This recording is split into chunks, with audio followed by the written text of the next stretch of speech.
Man, this is Deion Dawkins, man, and you're listening to The Scoop on OurScoop.com. You already know.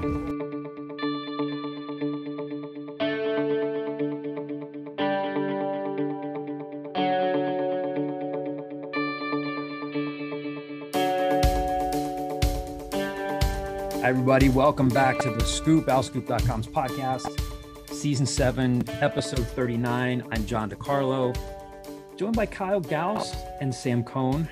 What's up, gentlemen? How are you? I'm out of whack. Hanging in there. Yep. Little what? I'm out of whack. I keep feeling like it's Tuesday. You do like you're ringing. You're doing a lot of like hand ringing and face ringing right now. Like it's been a long day, whack, for John. the Gauss family. Out of whack. Working. I'm out here working. Famous Famous 39s. working man. Don't have a single one. Famous 39s. A very good fantasy running back in like the mid 2000s. AFC East. No, I'm sorry. AFC North. AFC North. Oh. Yeah. AFC North. Let Let me give you college. Yes. UNC. Ooh. Why am I coming up empty on this one? Very short stretch, but very good. Willie Parker. Ah. There's absolutely no way in hell I would have ever gotten that. No, I mean, I obviously know who Willie Parker is. Could not have told you he wore 39. I would remember. I Googled it.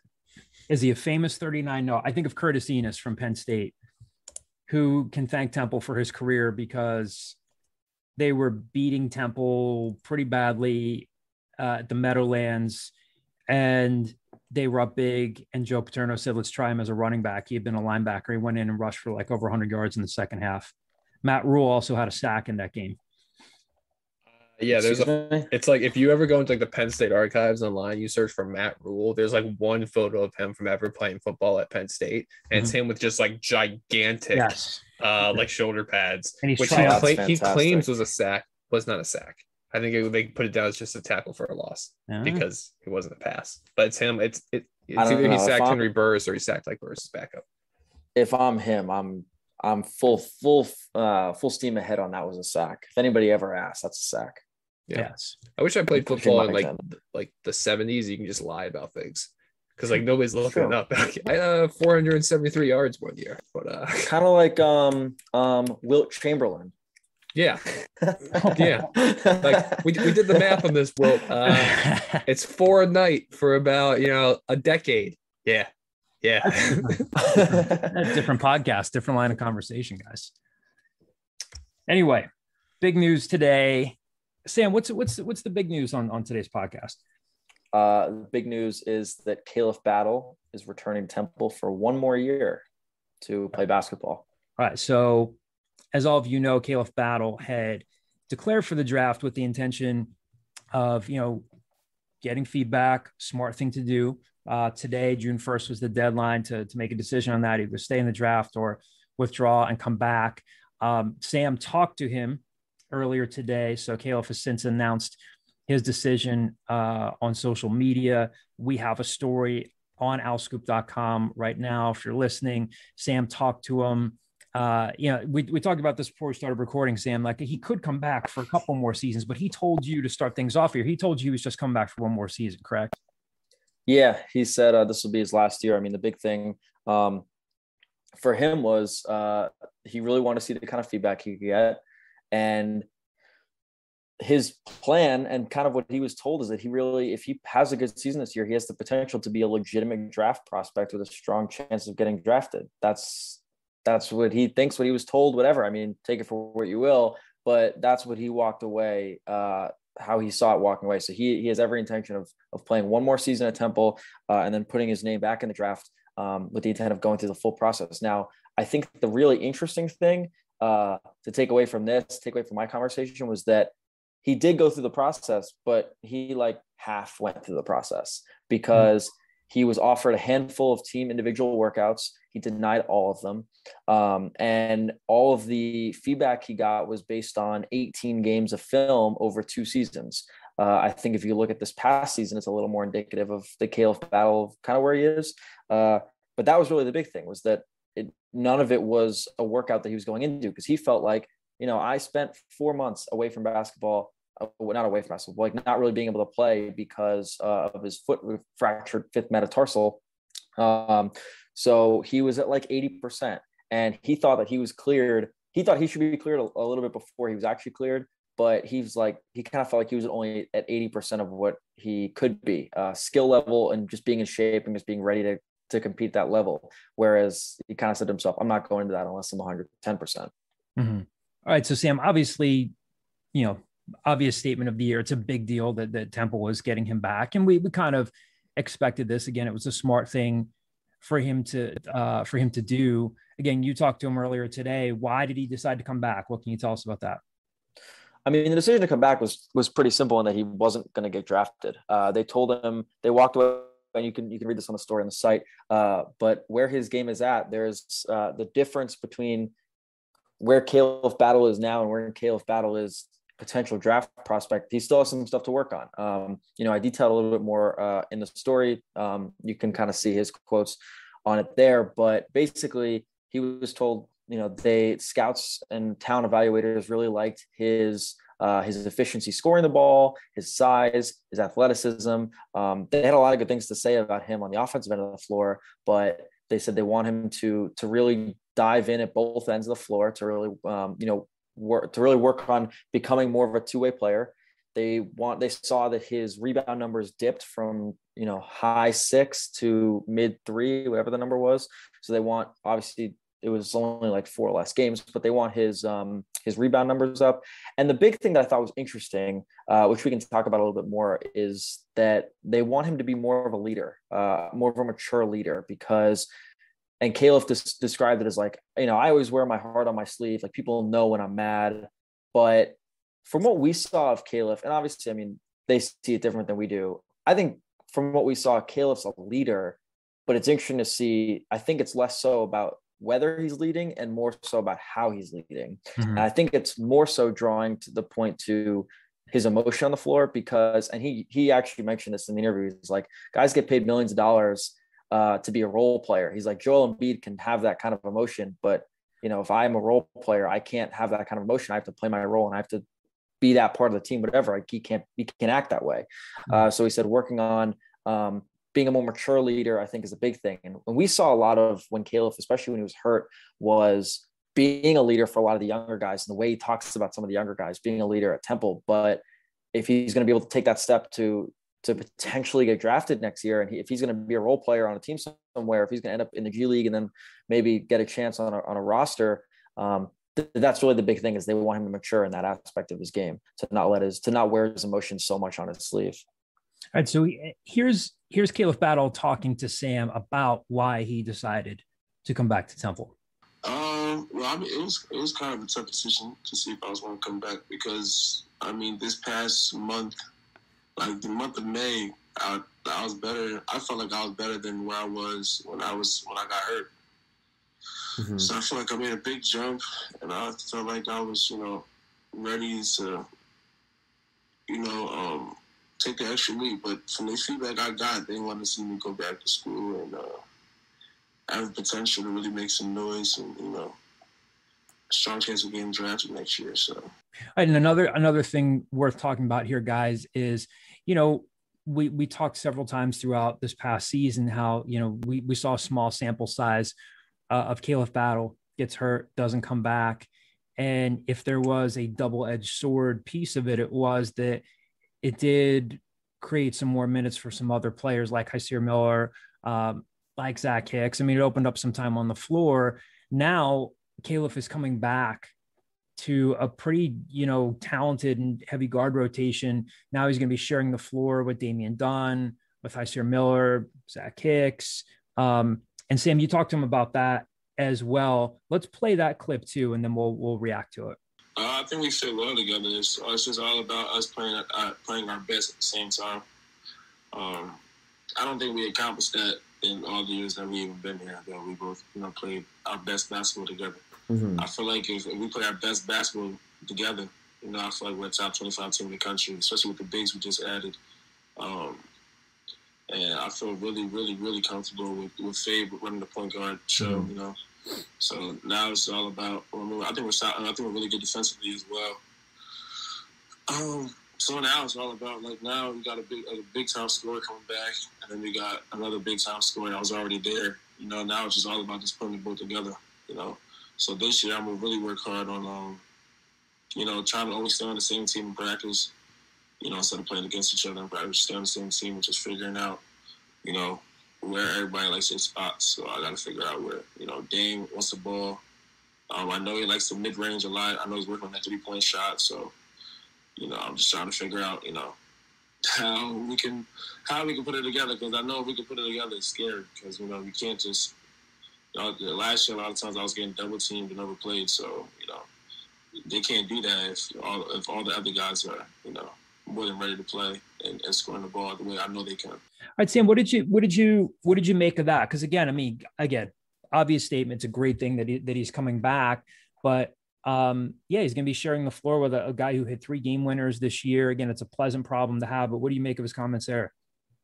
So this was one of the big things I wanted to ask him. We've had this conversation so many times on this podcast, and I think it's a really interesting conversation to be had about how do him and Dame, especially after the season where Dame hits a bevy of game winners and averages, you know, close to 20 points a game. I think he was up at, you know, 17, 8, whatever it was, 16 or 17 points per game.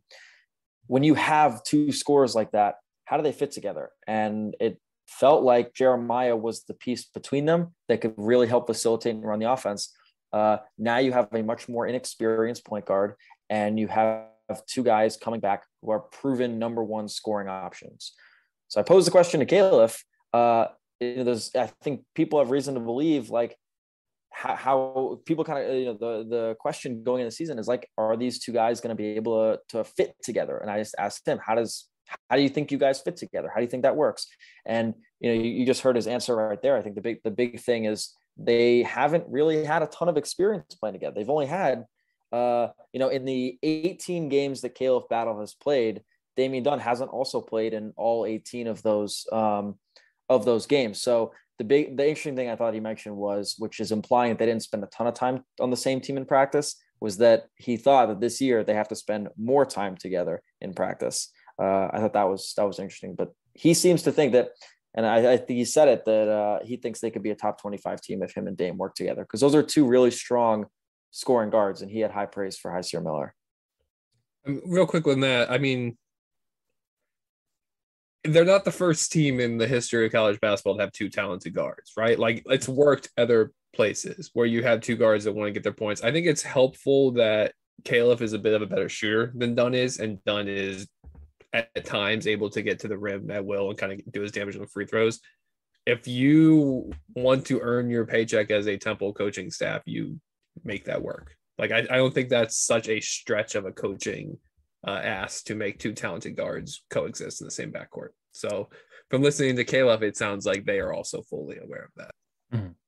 And again, obviously what their hope is, whether it's through Core Jonkic or Jamil Reynolds, depending on how those guys develop, if they can get teams to pay any sort of attention to them in the post, how does that change the flow of the offense? Does it create some open shots? And I think we're also, you know, looking at, okay, as Zach Hicks continues to progress, you know, if Khalif and Zach Hicks are on the floor at the same time and you're really stretching the floor with a couple of guys that can really knock it down, how does that work? But again, a pleasant problem to have. Yeah, so that was really the big thing that Khalif talked about is because Damian Dunn played so well this past season. He said last year, you know, he was in the position where he was getting double teamed all the time, and guys' defenses would really key in on him.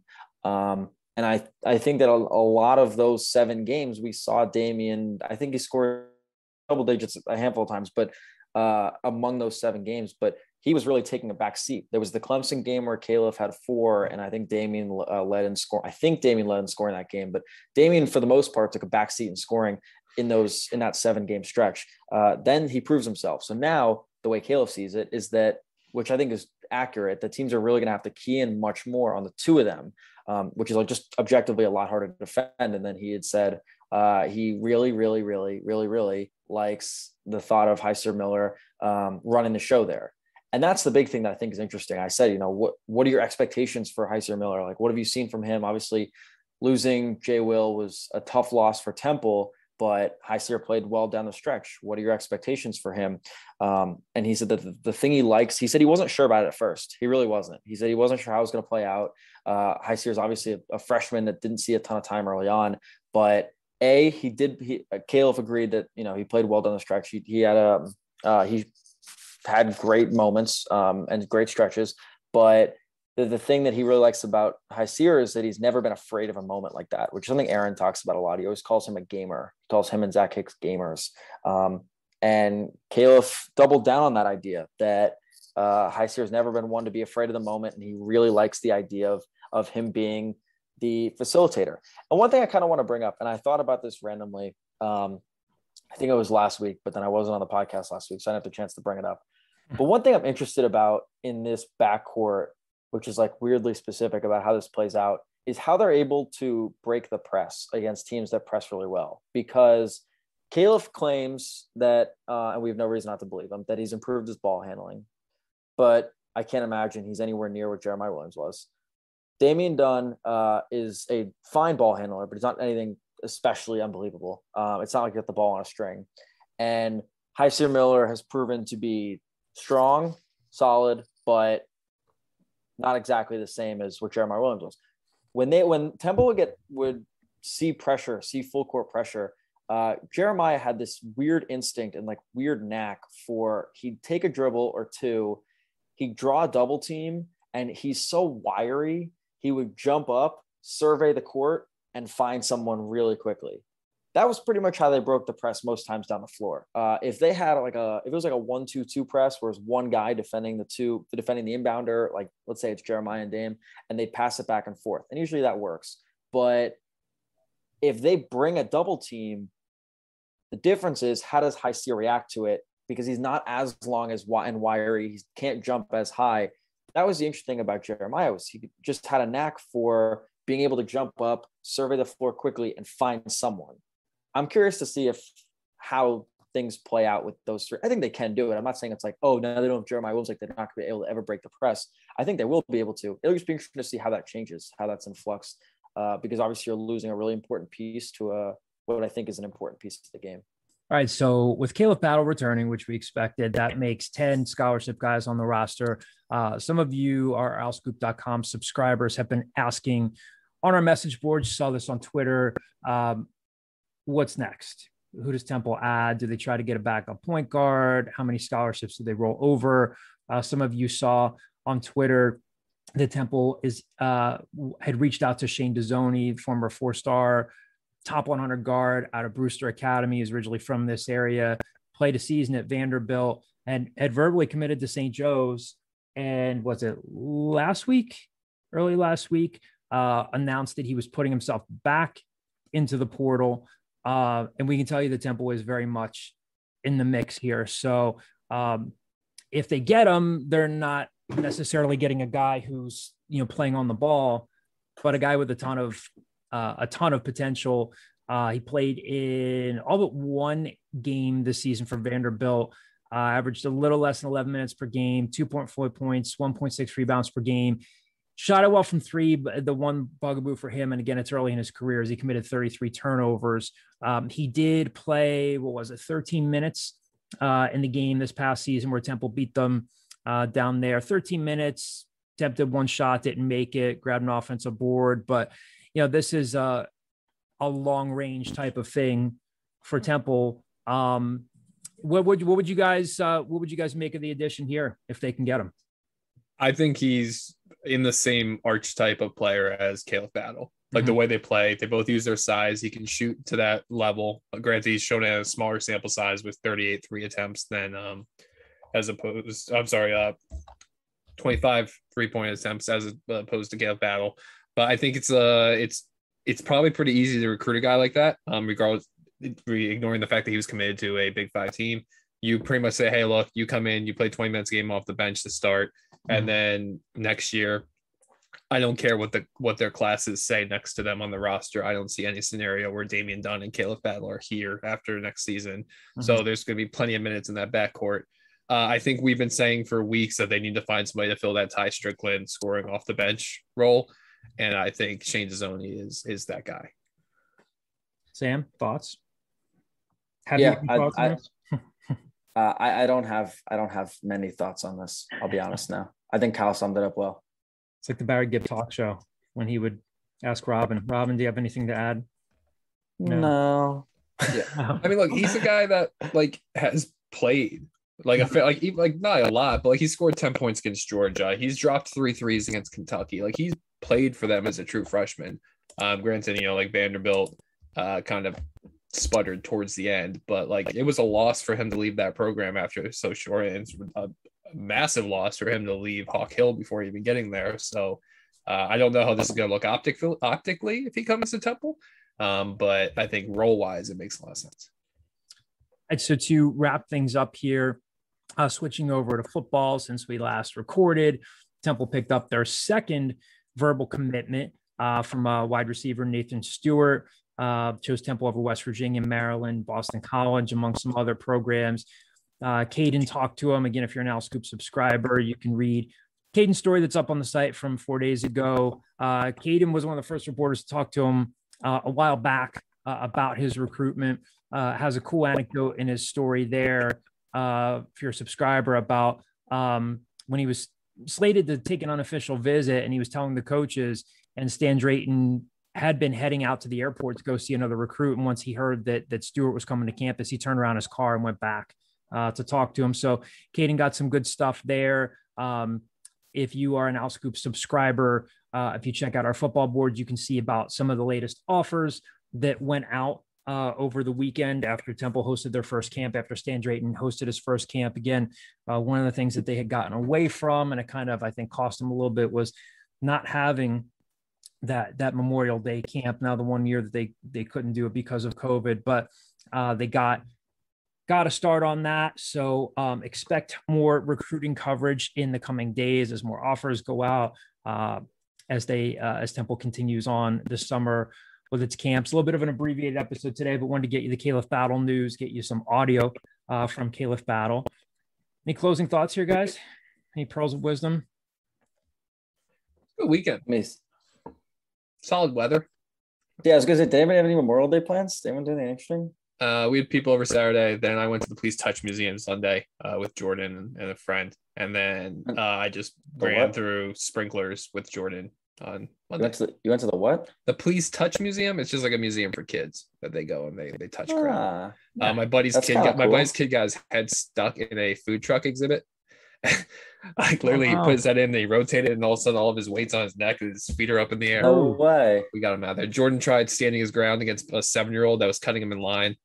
Didn't register. The kid just went anyway. Like the Mox, he liked the effort there. He said, "Mine, it's mine," and they're like, "It's mine, kid." And I just that's awesome. But John, what did you do? I was home for a couple of days. I went to the Red Sox game. Saw my home friends, saw my family. Oh, you're back? Yeah, I'm back in Philly. Okay. I thought you were just like relocating, to the Haba. I went home on Wednesday, came back to what's today? Today's Wednesday. I came back on Sunday. So yeah, I was only home for a couple of days. I honestly mainly went home to give a dentist appointment and get my car serviced, but it worked out that I could see. We have both those things down here. So I came back on Sunday, and then I went to an art museum with one of my roommates on Monday, but that was about it. There you go. Went to Cape May. Chelsea and I celebrated our 7-year anniversary on May 3rd. Yep. Congratulations. Saturday, came back last night. Got very, very lucky with the weather. You look very colored. You look very tan. Yeah, I got some sun. You do. Yeah. Let the record show that Chelsea is very in on the Owl Scoop barbecue. Chelsea's pro Owl Scoop barbecue. Yes. Yeah. So we got to lock down a date for it. Sooner than later. I turn into a pumpkin in like 3-4 weeks. My wife is 31 weeks pregnant. Yeah. So things get closer to the end. Sam, you'll need to. Have we talked about that on the pod, Kyle? Yeah, probably. I'm an open book, baby. Anything people want to know here, I'm here. Kyle, can you tell us something you've never told anybody before? There was a drifter I picked up one day. I don't know if there's like any deep dark secrets I haven't revealed to somebody at some point. Yeah. So, Sam, we'll need you to make I'm unelectable. I am unelectable. If I ever run for public office, there will be dirt that comes out. And that's fair. I think we should hold our politicians accountable. Yes. I think you'd be fine. But what do I know? Drifters. Sam is committed to making 2 or 3 Jell-O molds for the Owl Scoop barbecue. Is that still I don't know if I'm gonna make No, it's probably not a thing. But I don't know if I'm gonna be the one bringing food. I feel like I don't need to eat like the whatever cardboard you live off of with your. You can make fun of me. No, I look out for you. Or we could expect you to bring lobster rolls for everybody.